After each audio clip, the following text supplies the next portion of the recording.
B J P ನಾನು leader ಆಗ್ಬೇಕಪ್ಪ ನಮ್ಮ ಪಂಚಮಸಾಲಿ ಒಬ್ಬ ಲೀಡರ್ ಏಕಮೇವಾದ್ವಿತೀಯ ಅಂತೇಳಿ ಪಾಪ ಅವರು ಸಾಂಗ್ಗಳು ತೊಗೊಂಡ್ರು ಹೋದರು. ಅವರು ಅಲ್ಲೇ ಏನೋ ಏನೋ ಮಾಡಿದ್ರು, ಅವ್ರು ನಿಲ್ಲಲಿಲ್ಲ.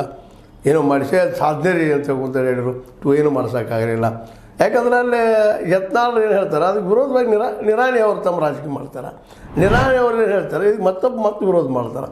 ಅಂದ್ರೆ ಈ ಇಡೀ ಪಂಚಮಸಾಲಿ ಮೂಮೆಂಟ್ ಏನಿತ್ತಲ್ಲ ಇದು ಒಂದು ಮೀಸಲಾತಿ ಕೊಡೋದು ಅದು ವ್ಯರ್ಥ ಆಗಿ ಹೋಗ್ಬಿಡ್ತು ಅಂತೆ. ಇದೇ ಸಂದರ್ಭದಲ್ಲೇ ಒಂದಷ್ಟು ಸ್ವಾಮೀಜಿ ಅವರಿಗೂ ಸಹಿತ ಕೆಲವೊಂದು ತಿಳುವಳಿಕಿದ್ದಂಥ ಜನನೂ ಹೇಳಬೇಕಾಗಿತ್ತು.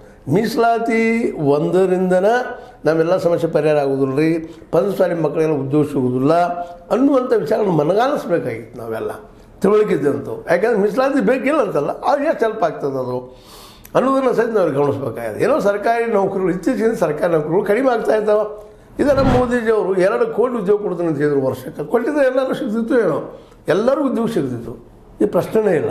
ಆದರೆ ಕೊಡಲಿಲ್ಲ. 11 ವರ್ಷದ ಏನು ಕೊಟ್ಟರು ಹಿಂಗೆ ಎಲ್ಲರೂ ಸಿದ್ದರಾಮಯ್ಯನವರು ಆಯಿತು ಮತ್ತೆ ಹೇಳ್ತಾರೆ ನಾವು ಕೊಡ್ತೀವಿ ರೀ, ಮಾಡ್ತೀವಿ, ಉದ್ಯೋಗ ಸೃಷ್ಟಿ ಮಾಡ್ತೀವಿ ಅಂತೇಳಿ.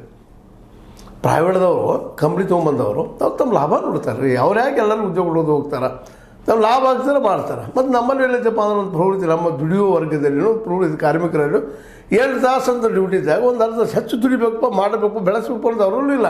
ಹೋಗಿ ಕೆಲಸ ಮಾಡಿದೆವು ನಡೆದೆವಪ್ಪ. ಆದರೆ ಅದು ಬಿಟ್ಟಿದ್ದು ಅದರಲ್ಲಿ ಮತ್ತೆ 1 ತಾಸು 2 ತಾಸು ಉಳಿಸು ಪ್ರಯತ್ನ ಮಾಡೋದು, ಹೆಂಗೆ ಟೈಮ್ ಪಾಸ್ ಮಾಡೋದು ಅಂದಾಗ ಅವು ಫ್ಯಾಕ್ಟ್ರಿಗಳ ಲಾಭ ಬರೋದಿಲ್ಲ.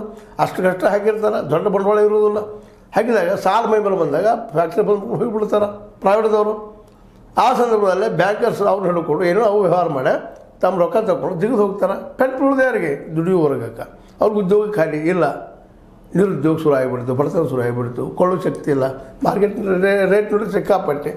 ಹೀಗಾಗಿ ಈ ರಾಜಕೀಯ ಜನರನ್ನು ನಂಬುವಂಥ ಸ್ಥಿತಿಗಳು ನಾವು ಯಾರೂ ಇರಬಾರ್ದು. ಇವತ್ತು ಸ್ವಾಮಿಗಳಾಯಿತು, ನಮ್ಮ ಜನಸಾಮಾನ್ಯರಾಯಿತು, ಎಲ್ಲ ಸಮಾಜ ಕೇಳ್ತಾ ಇದ್ದೀನಿ ಮಾತನ್ನು.